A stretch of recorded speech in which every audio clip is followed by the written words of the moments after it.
ভঙ্গুর যুদ্ধবিরতি চুক্তি আর 2 দশক পর নির্বাচনের মাঝেও গাজার সাধারণ মানুষ এখনও লড়াই করে যাচ্ছে নিজেদের অস্তিত্ব রক্ষার দাবিতে। তবে এখন ইসরায়েলি হামলার পাশাপাশি প্রতিনিয়ত তারা শুনছে পাথর ভাঙার শব্দ। পুরো উপত্যকাটি প্রায় 61 মিলিয়ন ধ্বংসাবশেষের নিচে চাপা পড়ে আছে। জাতিসংঘের উন্নয়ন কর্মসূচি ইউএনডিপির গাজা প্রধান আলেসান্দ্রো ম্রাকিচ জানিয়েছেন, ধ্বংসস্তূপ সরিয়ে অবকাঠামো পুনর্নির্মাণে প্রায় 71.4 বিলিয়ন ডলারের তহবিল নিশ্চিত করতে হবে।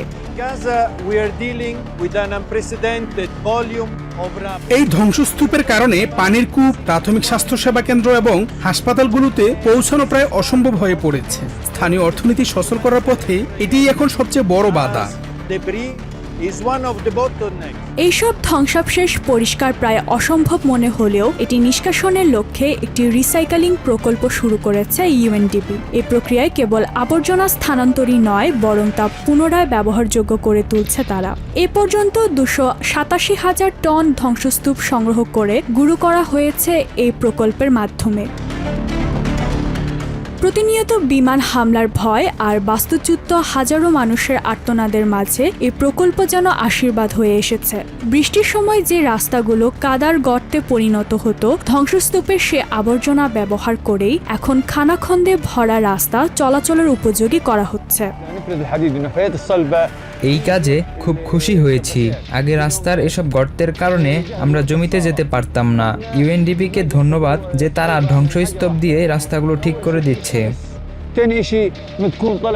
এদিকে ভেঙে পড়া অর্থনীতিতে খনন এবং রাস্তা ভরাটের কাজটুকুই স্থানীয়দের জন্য বেঁচে থাকার রসদ হয়ে দাঁড়িয়েছে। তবে এই কাজে রয়েছে অনেক ঝুঁকিও। মাটির নিচে অবিস্ফোরিত বোমা এবং সীমানার কাছাকাছি থাকায় দখলদার বাহিনীর লক্ষ্যবস্তু হওয়ার আশঙ্কাও রয়েছে। রোদের তীব্রতা আর এই গুলির ভয় সব মিলিয়ে কাজটা খুব কঠিন, কিন্তু উপার্জনের আর কোনো পথ নেই। সন্তানদের মুখে খাবার তুলে দিতেই এই ঝুঁকি নেয়া। ধ্বংসাবশেষ স্থানান্তর, রাস্তা মেরামত আর সেই থেকে আবারও জীবিকার খোঁজে গাজাবাসীর এই নিরন্তর বেঁচে থাকার লড়াই যেন আধুনিক পৃথিবীর এক বিরল কিন্তু তিক্ত দৃষ্টান্ত। Ishrat Jahan, TVN 24 news desk. New York থেকে সম্প্রচারিত টিভিএন 24 টেলিভিশন বিশ্বজুড়ে বাঙালির কণ্ঠস্বর।